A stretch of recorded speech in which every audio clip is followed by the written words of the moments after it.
What are you doing down there, Daddy? Come downstairs. I want to see my #1 birthday boy.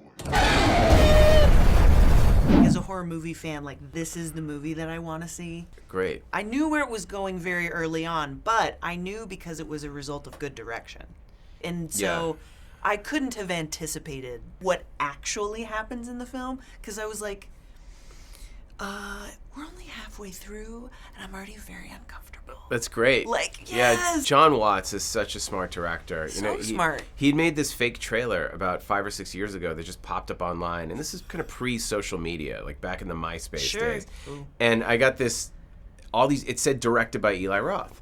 And I got like all these emails and phone calls. People were like, your new movie looks awesome. And I've looked at this fake trailer that he had done, sort of like my Grindhouse trailer. Yeah, like Thanksgiving that we still want. Well, we'll get to that in a minute. But with Clown. And so I tracked him down and I called him and I said, do you want to turn this into a movie? And he said, first of all, thank you for not suing me. And I said, well, this is Hollywood. Let's wait until the movie's a hit before we sue each other. Yeah, then we right. can sue each other the rest of our lives. Let's make the movie. I said, do you actually have an idea for this? And John and his co-writer Chris Ford, who had written a movie called Frank and Robot, they had an idea. They're like, we actually thought this could be a feature film. And so I said, let's do it. And we got this company, Vertebra Films, to put up the money. We did it for, probably just over $1 million. But we spent about half a year or a year writing the script. And the big thing was cracking the mythology. We said, this mythology has to be airtight. And John didn't want to make a slasher movie. He really wanted to make a movie like The Fly, something that's like a very disturbing character transformation piece. And the genius thing they came up with was that it's the suit that's evil, and that when you put this thing on, you become it, and the only way to get out of it is to do something horrible. But we also wanted to stay very true to classic Grimm's fairy tales where children are eaten. I mean, that's right. And that's, I think, one of the things that people were really afraid of and disturbed by, but that's what I think makes the movie original and interesting. And there's one moment where Peter Stormare's like, stay away from the suit, and I just felt like that chill, because I'm like, when Stormare tells you, you listen. Yeah. You're like, you're screwed. It's awesome. Yeah, well, John's a really, really smart director. And Yeah, I he knew is. it from looking at his commercials and music videos. I was like, he's ready to pop. And this is such a great way for him to show his talents as a director.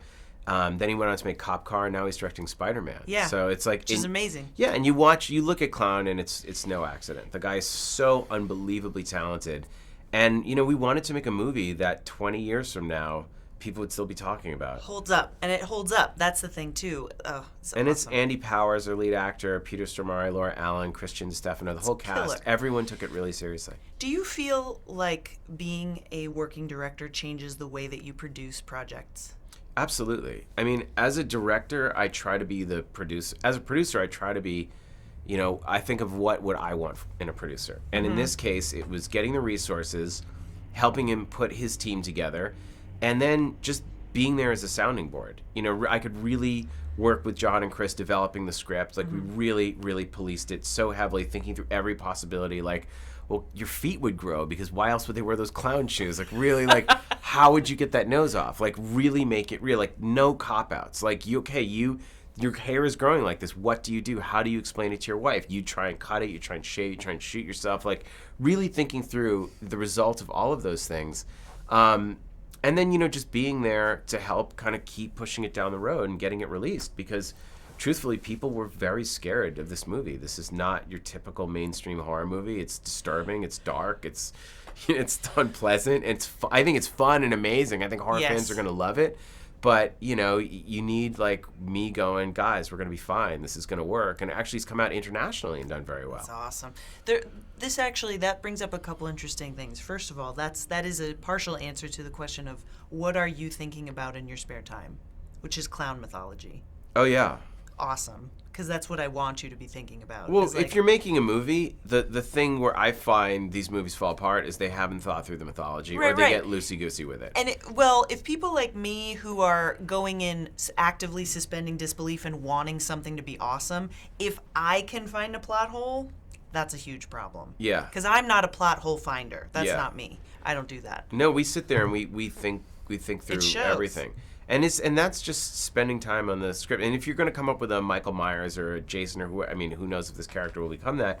But whatever it is, like, when you're looking at fairy tales, that's airtight mythology. That monster is Right. what it is for a reason. It has a history. It does what it does. It wants what it wants. So for us, it wasn't just coming up with an evil, scary clown. It was finding this, okay, the legend of the cloyne, of where does the word clown come from, and it, eats a child for each month of winter. Oh, God. Scary. That's awesome. And just anything happening to fingers. Ugh. Yeah, of course. You said earlier that something we'd get to Thanksgiving later. We I will know get Thanksgiving. Everybody always wants to talk about Thanksgiving. I just don't know what the Thanksgiving. latest is. Well, the latest is I've been diving with sharks for Shark Week, and have been kind of consumed on other projects.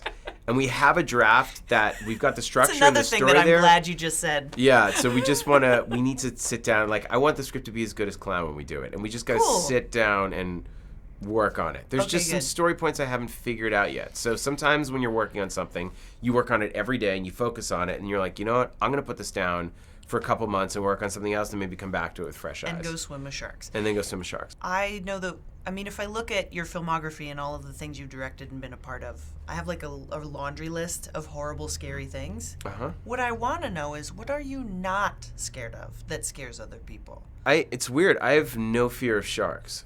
I've just spent a week in the water with them, and I find them to be the sweetest, most intelligent, Really? misunderstood creatures. The only thing people know about sharks is from movies and news about shark bites. Okay. That's all people know about them. And having been in the water with them, they're like dogs. They're very sweet. They're very shy. What they're very, kind of sharks were they?